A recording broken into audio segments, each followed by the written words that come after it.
નમસ્કાર મિત્રો, આજે તારીખ 2/7/2024ના બજાર ભાવ જોઈશું અને ચેનલ પર પહેલી વાર આવે તો સબસ્ક્રાઇબ અવશ્ય કરી દેજો જેથી આવનાર તમામ બજાર ભાવ તમને દરરોજ મળતા રહે। કપાસ બીટી 1400 થી 1570, લોકોન ઘઉં 436 થી 551, ઘઉંના ટુકડાનો ભાવ 519 થી 565, સફેદ જુવાર 850 થી 909, લાલ જુવાર 770 થી 850, તુવેર 1660 થી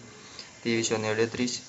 पीला चना 1161 થી 1301, सफेद चना 1411 થી 2301, अड़द 1700 થી 1958, मग 1430 થી 1740, वटाणा 1405 થી 2150, सिंगदाणा 1400 થી 1750, जाडी मगफળી 1160 થી 1260, झीणी मगफળી 1140 થી 1240, तली 2250 થી 2650, सूरजमुखी 450 થી 630, एरंडा 1050 થી 1130, अजमो 1070 થી 2081, चूआ 1320 થી 1555, सोयाबीन 815 થી 886,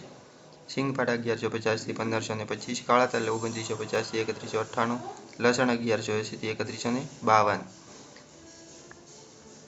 धाणा 1210 થી 1511, धाणी 1270 થી 1570, वरियाળી 1010 થી 1318, जीरु 5200 થી 5564, राई 1060 થી 1300, मेथी 970 થી 1320, ईसबगुल 1750 થી 2100। तो बस मित्रों, આજના બજાર ભાવ જો તમને વિડીયો પસંદ આવે તો તમામ મિત્રો સાથે શેર અવશ્ય કરી દેજો અને ચેનલને સબસ્ક્રાઇબ અવશ્ય કરી રાખજો।